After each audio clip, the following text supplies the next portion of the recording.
All right. Welcome to ArtSpeak University. I'm Kirk with ArtSpeak, and in just a minute, we're going to toss it to Jackson Robert here, who was a social media producer at one of the largest multi-site churches in Pennsylvania. Also has extensive experience in social media production, paid ads, and general marketing expertise. And excited to toss it to him to talk about paid ads. And so I'm going to go ahead and bring him on, and we're ready to go. Oh wow! Look at that. This whole platform is pretty wild. Sweet. Well, thank you, Kirk. Um, this will be a new experience, so bear with me as I head through this. And yeah, one thing. Okay, there we go. Cool. Appreciate it. I have a handy helper behind the scenes, Michi, today.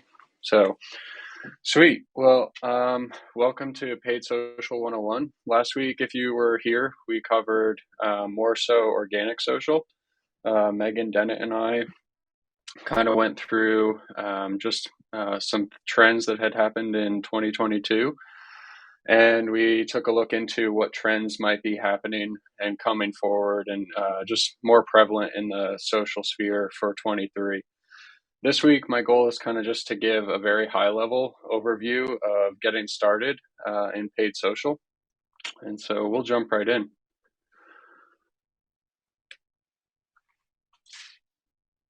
So, one thing that I'd love to ask just to get started is, have you purchased a product, downloaded a service, or subscribed to something through an ad on social media? If so, what was it? So if you guys want to drop that in the chat, would love for some responses. I know for me personally, my wife and I have purchased, I think they're called Our Place pans. I don't know if anyone here has seen the ads for those, but they're pretty aesthetic ads and they're pretty good at marketing to their consumer. Their whole thing is just very slick and clean pans, and their marketing goes along with that. And they knew how to market to me because we now own a pan. Some other industries that we've definitely purchased from are just athletic apparel, and even just athletic and fitness industry supplies. So look at this. There's a few. I think a few people are saying I have those. So yeah, it's fun. We'll keep moving though. So, what is paid social? Paid social media refers to posts or special placements on social media platforms that are supported by advertising budget. Simply put, they are money-backed content. And then moving forward, what platforms can you use paid social on?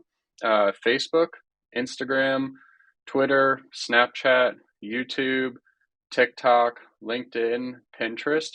These 8 are kind of the core platforms to social in general, but they're also the 8 core platforms that you can promote and utilize for social. Each platform kind of has its own benefits that range from cost to play, reach, the platform demographics, and just getting an understanding of who is on the platforms will allow you to know which platform you want to utilize for your campaigns. Some other really notable platforms for paid media that may not fall directly under social, but are definitely big players in the paid media realm right now are Google, Uber Eats, Resi, Amazon, and many other platforms like that. So it's very interesting to see where everyone's going, but knowing your platforms and knowing what platforms you have available to you is very important when it comes to uh, how you're going to get started with your research for paid social. To keep things going, one thing that I really wanted to point out were just a few high level stats. These stats for me felt very impactful. And so would love to just share some of those with you. So the first one was $67.4 billion was spent on social ads in 2022. The second one being in 2021, 28% of consumers discovered a new product directly through social media. This is rising even faster during 2022 and 23. Social media has grown at a compound annual growth rate of 12% since 2012. As of 2022, nearly 75% of the world population ages 13 and up uses some sort of social media. And to break that down even a little further, 72% of Americans use social media and 82% of Canadians use social media. And then, honestly, this is one of the most impactful stats that I think you'll see in this list. But in 2021, the worldwide average for social usage in a day was 2 hours and 27 minutes per user. That's an average. So you have people that are obviously well under that and people that are well over that to get that average. But that number was fairly stark and kind of took me by surprise. So, with all that, if your church were to invest in paid ads, what would you be hoping to get out of it? Some of the ideas might be brand awareness, trying to let people know who are in their community. Event promotion, you might have an Easter egg hunt coming up and you want to promote that event in your local community. Or maybe you want to just share more about a conference that you have coming up. So you create an event and you back that budget and you push that out to an audience that is interested in that event.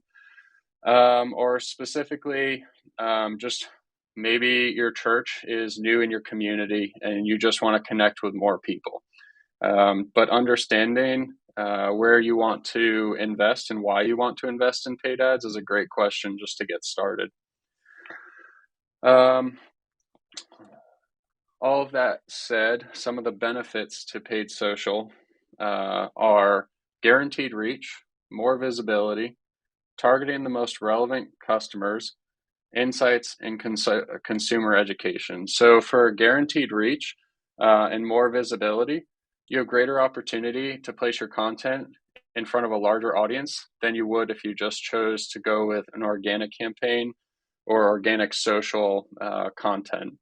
Though you may gain some traction and have opportunity to build an audience and further that reach with organic, that can take a lot of time and can also just be something that you may not have the opportunity to get all of your content in front of all the people that you are trying to. So paid just kind of allows you to have a further reach in that regard. Targeting the most relevant customers, you can select things. So when it comes down to targeting an audience in paid social, you have a lot of details and things that you can target to get very granular, or you can keep an audience very broad and less specific. So things when you want to target an audience that you can utilize in most platforms right now would be location, age, demographic information, interests, hobbies, work, household income. You can also utilize customer-based lists. You can also use lookalike lists, and you can use various selections and then what is called audience stacking. So you have opportunity to target multiple of these audiences at one time. But it just allows you to really hone in on who that target audience is. And if you have like a target persona per se for your brand that you're trying to promote for, you have a lot of opportunity to take that target persona and input that to create who you're targeting. This way, your content is getting in front of the right people. You're advertising to people who are more likely to engage or to click through on a lead, whatever the engagement is. So, with all of that information, I wanted to move into kind of just getting started on the basics. So, this will be the main section and the core section to this, but 5 keys to a successful campaign. These 5 keys are really just how you get started on paid social. This is not a detailed list of click here, then click here, because truly we would need a training per platform in order to do something of that spectrum. But for this, really, what are the 5 things that you need to be aware of, that you need to plan for, and that you will need to know in order to run a successful paid campaign? So the first one is pick the platform or platforms that you will prioritize. So what platform based on your use of organic social as well as who your target audience is, and what your end goal is. You might market a conference that is about HR and leadership on LinkedIn, but an ad about purchasing a new t-shirt might benefit more from being on a platform like Instagram, TikTok, or Pinterest.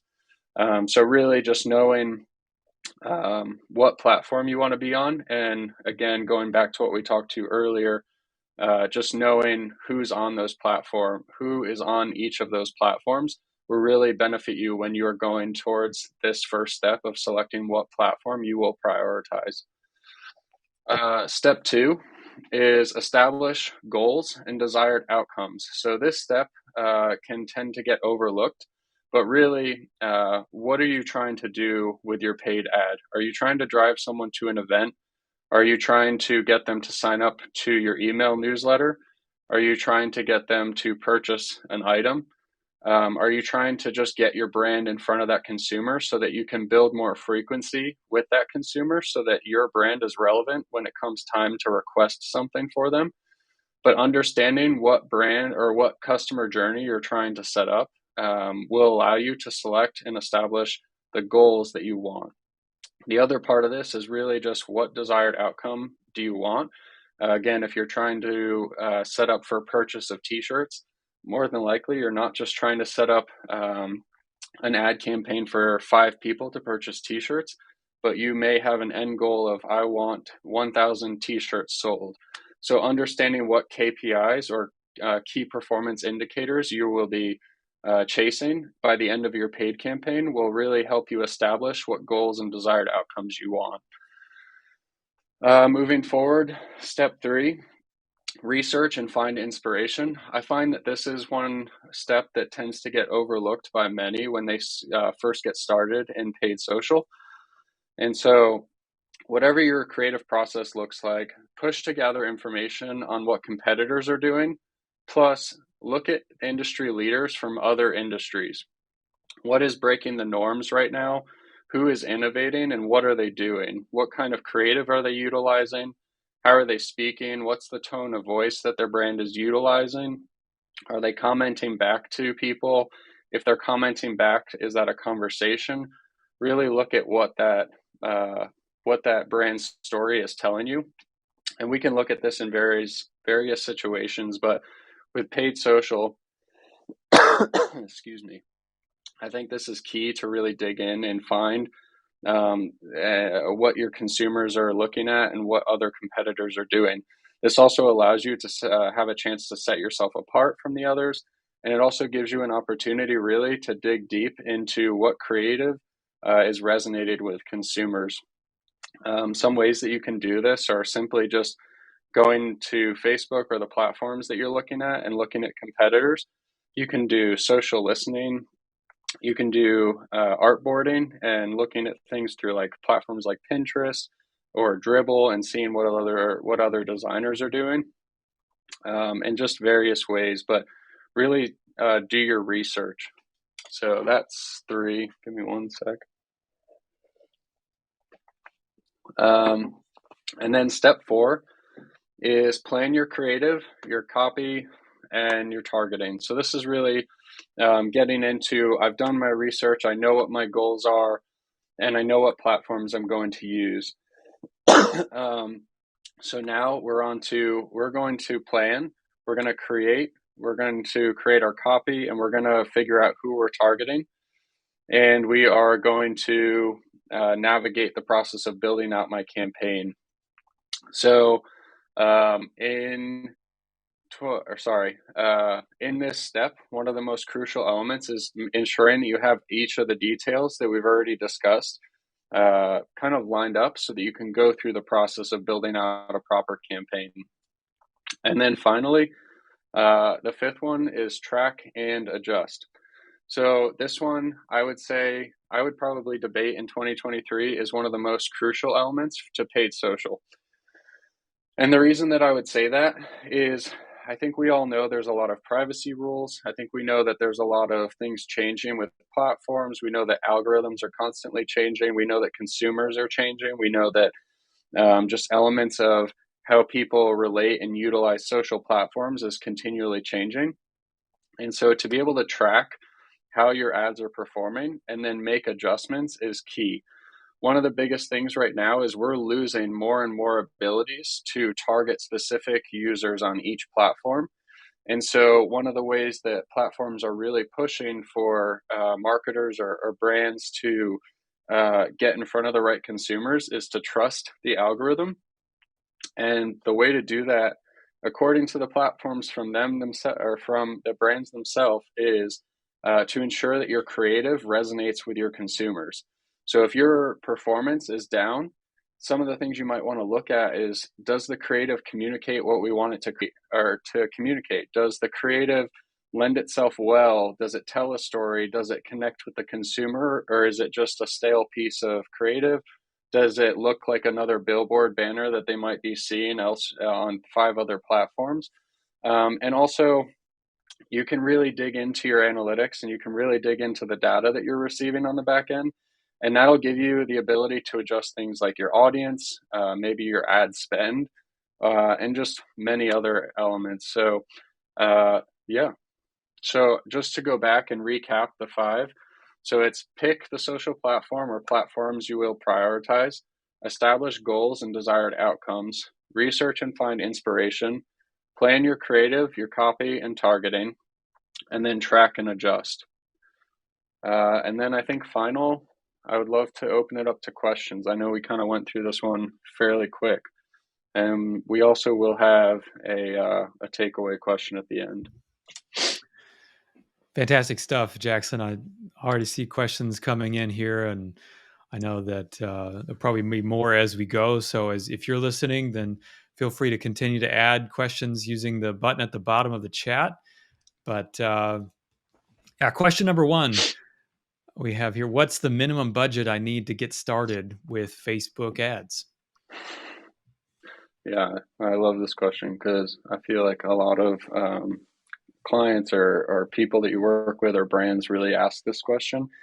And there's no right or wrong to this question. So it really depends on your goals. So the way that I love to explain this to clients when I'm speaking about paid social is that paid social is very similar to having a soundboard or a technician's board.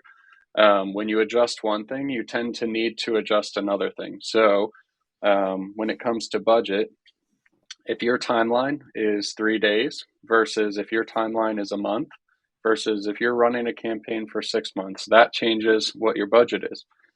If you then change another variable, if you change an audience size where you have a specific email list that you've uploaded to the platform, that is going to be significantly different in ad spend, cost per click or cost per lead, than if you were to set a very broad audience based off of location and interest only. And you can continue to just stack those variables. And that's why I like to say that when using paid media or paid social, really think about it as like a soundboard, because as you adjust one thing, you're going to need to adjust another. And so there's really no bare minimum or maximum. Personally, I've worked with budgets of $10 or $3 a day, even all the way up to $2 million. And so I think that that speaks to itself, and just there's a wide variety of what you can utilize in ad spend. And a lot of it just depends on what your end goals are and what variables you need to shift in order to get there.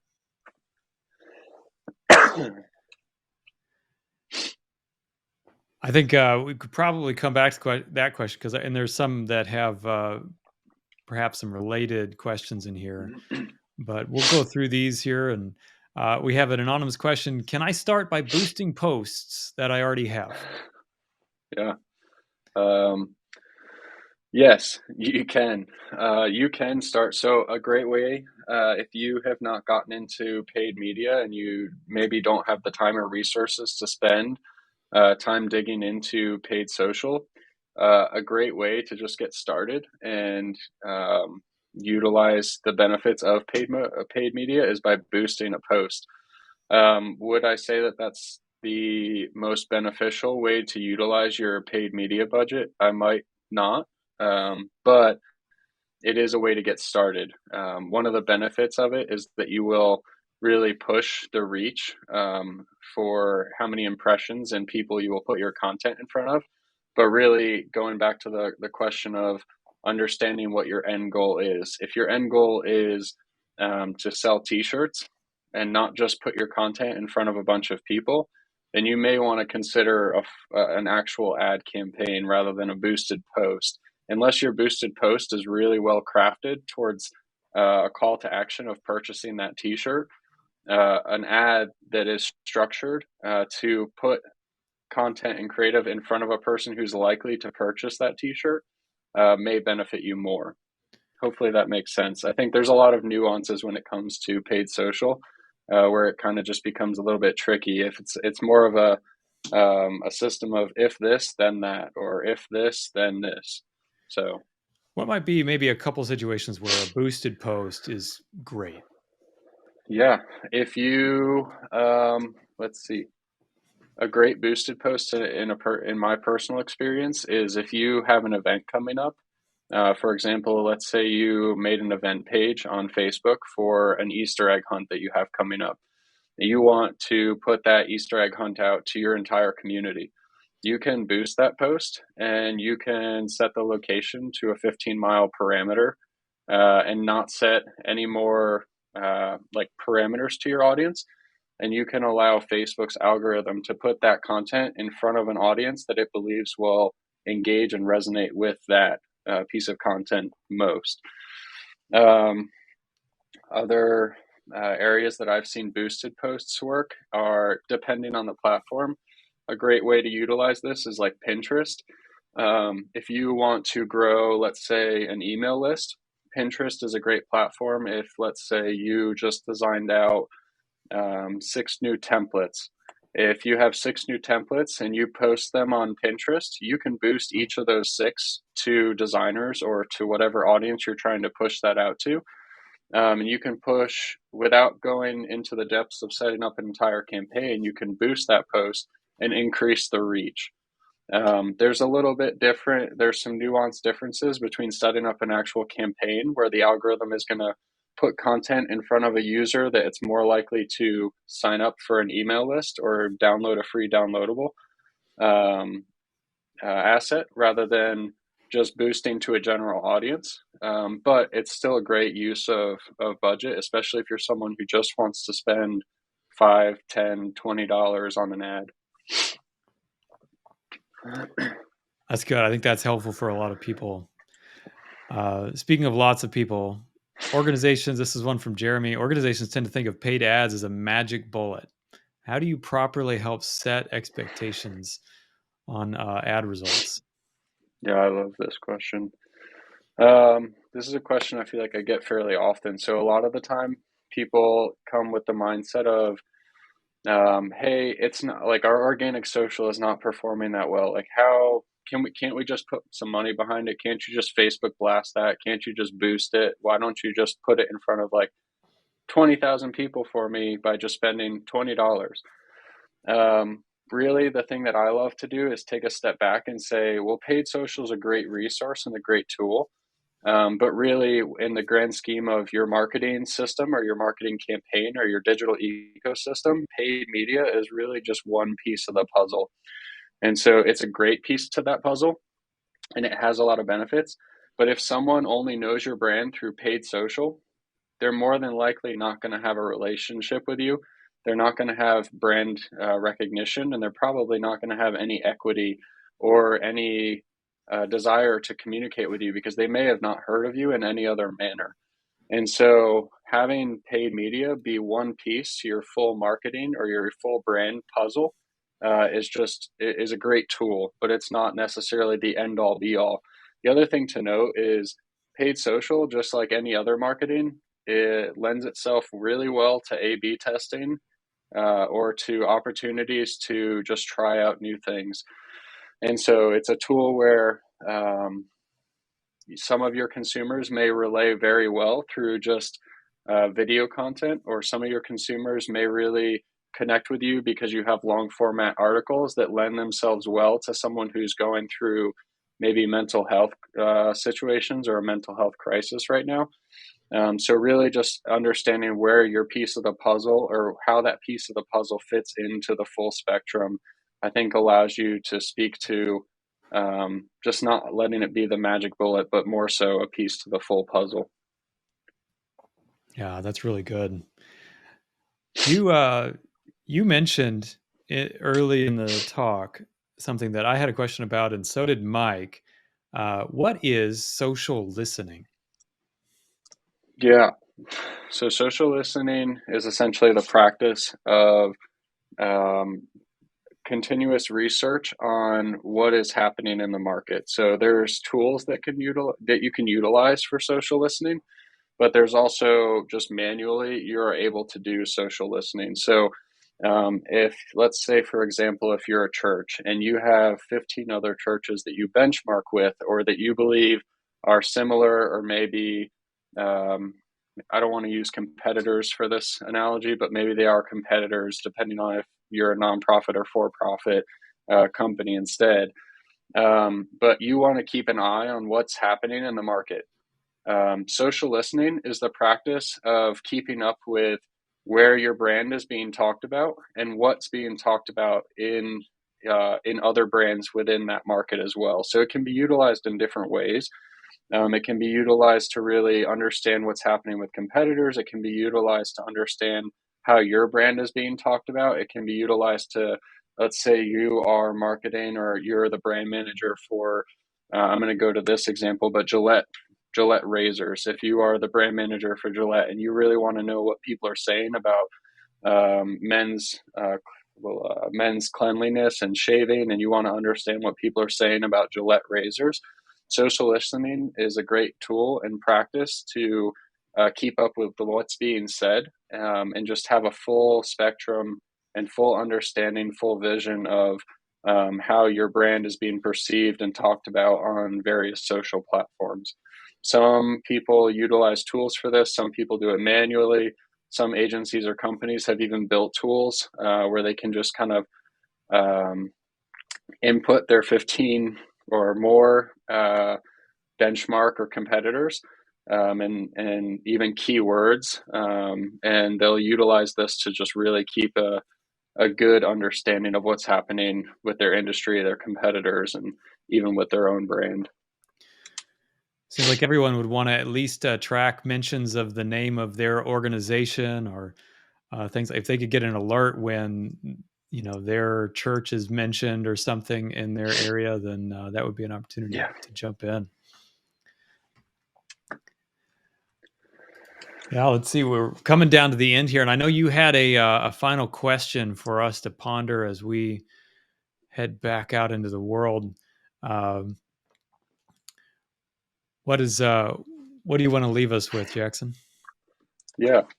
So if you guys want to drop this in the Slack channel instead of in the Vimeo channel, would love to just ask what brands have you guys seen do well with paid social media? I would love to hear like what brands have you seen that have done paid social well, and if you do share that, like what was the creative or what was the content, or did you purchase a product for them, or did you sign up for their email list? Really, just some of this selfishly is because I want to know, and some of it's just it's fun and exciting to see how others are kind of engaging with consumers and brands online. Fantastic. I think most of us, I would have to say something there. But Jackson, such great stuff. We could probably keep talking about this. I know we could for hours. There's so much material here. Thank you for sharing just a slice of your knowledge and experience here. And would love to continue this conversation in Slack, both of that question and any others that you might have.